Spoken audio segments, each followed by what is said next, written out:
Hi friend, welcome back to my channel. কেমন আছো তোমরা? আশা করি তোমরা সবাই ভালো আছো। ইংরেজি ঠিকমতো শিখতে হলে এবং বুঝতে হলে সবার আগে আপনাকে টেন্স জানতে হবে। টেন্স কথার অর্থ হচ্ছে কাল বা সময়, ঠিক আছে? কিন্তু টেন্স আপনাকে ভালো করে বুঝতে হলে, শিখতে হলে তার আগে আপনাকে তিনটে জিনিস ভালো করে জানতে হবে। তিনটে জিনিস হচ্ছে, 1 নাম্বার হচ্ছে নাম্বার, 2 নাম্বার হচ্ছে পার্সন, আর 3 নাম্বার হচ্ছে ভার্ব। এই তিনটে জিনিস যদি ঠিকমতো আপনি না জানেন বা না বুঝেন, ঠিক আছে, তাহলে কিন্তু আপনি সেন্টেন্স বা বাক্য গঠন করতে পারবেন না। তার জন্যই আপনাকে আমি সাজেস্ট করব, টেন্স শেখার আগে আপনাকে এই তিনটে জিনিস সম্পর্কে জ্ঞান অর্জন করতে হবে বা ঠিকমতো ভালো করে বুঝতে হবে। তাহলে আপনি সেন্টেন্স খুব দ্রুত গতিতে ভালো করে নির্ভুলভাবে গঠন করতে পারবেন। আদারওয়াইজ ইটস নট পসিবল, আপনার মিস্টেক হতে পারে। ঠিক আছে, তো দয়া করে মনোযোগ সহকারে শুনবেন। যেমন ধরেন, ঘর তৈরি করতে হলে যে ছাদটা উপরে থাকে, ঠিক আছে, কিন্তু এখানে যদি আপনার প্লেয়ার বা খুঁটি যদি শক্ত না থাকে তাহলে কিন্তু আপনার ছাদটা ভেঙে পড়বে। ঠিক টেন্সটা হচ্ছে ছাদ, আর এগুলো হচ্ছে খুঁটি, নাম্বার, পার্সন আর ভার্ব। তো এই তিনটে জিনিস যদি শক্ত না থাকে তাহলে কিন্তু আপনার ছাদ বা টেন্সটা ভেঙে পড়বে। তার জন্য আপনাকে আমি বারবার সাজেস্ট করছি যে এই তিনটে জিনিস ভালো করে মনোযোগ সহকারে শুনবেন, তাহলে আপনি শিখতে পারবেন বা বুঝতে পারবেন। তো আমি প্রথমে বলছি যে নাম্বার। নাম্বার মানে হচ্ছে বচন, ঠিক আছে? নাম্বার কাকে বলে? যে ওয়ার্ড দ্বারা কোনো নাউন বা প্রোনাউন, সর্বনাম বা বিশেষ্যের কোনো কিছু সংখ্যা বোঝায় তাকেই কিন্তু নাম্বার বা বচন বলে, ঠিক আছে? তো এখন নাম্বারকে কয় ভাগে ভাগ করা যায়? নাম্বারকে 2 ভাগে ভাগ করা যায়, সিঙ্গুলার নাম্বার এবং প্লুরাল নাম্বার। সিঙ্গুলার নাম্বার হচ্ছে এক বচন, আর প্লুরাল নাম্বার হচ্ছে বহু বচন। এখন এক বছরের আমি যেটা এক বচনের একটা এক্সাম্পল দিচ্ছি, ঠিক আছে? যেমন পেন মানে একটা কলম, পটেটো মানে একটা আলু,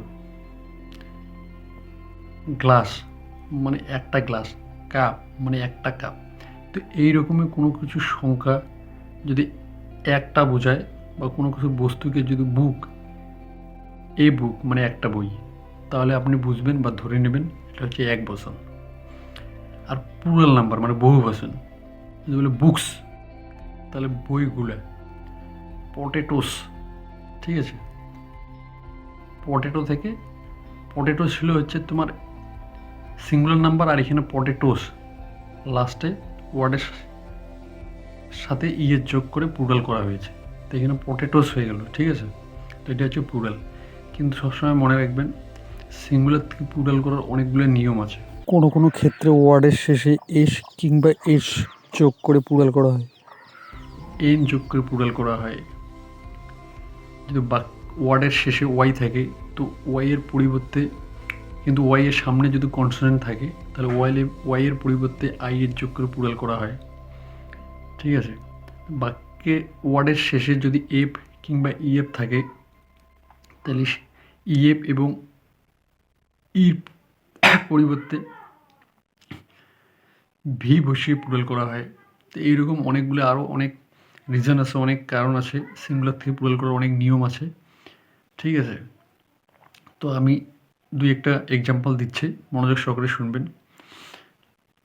ওয়ার্ডের শেষে এই যোগ করে প্লুরাল করা হয়, পটেটো, পটেটো। এটা ওয়ার্ডের শেষে ইয়ের যোগ করে প্লুরাল করতে হবে, লাস্টে ইএস যোগ করতে হবে, তাহলে পটেটোস, একটা আলু এখন অনেকগুলো আলু হয়ে গেল। এর যোগ করে প্লুরাল, যেমন ক্যাট মানে বিড়াল, ক্যাটস মানে বিড়ালগুলো, এর যোগ করে প্লুরাল। এখন চলে আসুন, ওয়ার্ডের শেষে যদি ওয়াই থাকে আর ওয়াই এর পূর্বে যদি কনস্ট্যান্ট থাকে তাহলে ওয়াই এর পরিবর্তে ওয়াইটাকে উঠিয়ে দিয়ে শেষে আই এর যোগ করে প্লুরাল করা হবে। সেটা কেমন করে করবেন? যেমন ফ্লাই মানে মাছি, এখন প্লুরাল করবেন, ওয়াইটে উঠিয়ে দিবেন, আই এর যোগ করবেন, ফ্লাইস মানে মাছিগুলো, এটা প্লুরাল হয়ে গেল। আর ইএন রেন যোগ করে প্লুরাল করা হয়। চাইল্ড মানে শিশু, চাইল্ড রেন মানে শিশুগুলা, রেন যোগ করে প্লুরাল। ওয়াইফ বাক্যের শেষে কী আছে WIFE, তাহলে এফ এর পরিবর্তে ভি বসিয়ে প্লুরাল করা হবে। ঠিক আছে, ওয়াইফস WIVE, ওয়াইফ ভি বসিয়ে প্লুরাল করা হলো।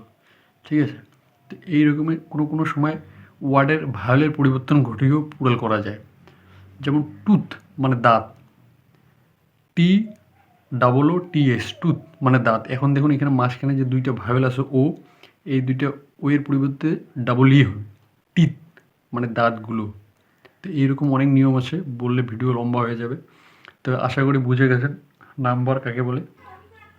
Thank you for watching this video.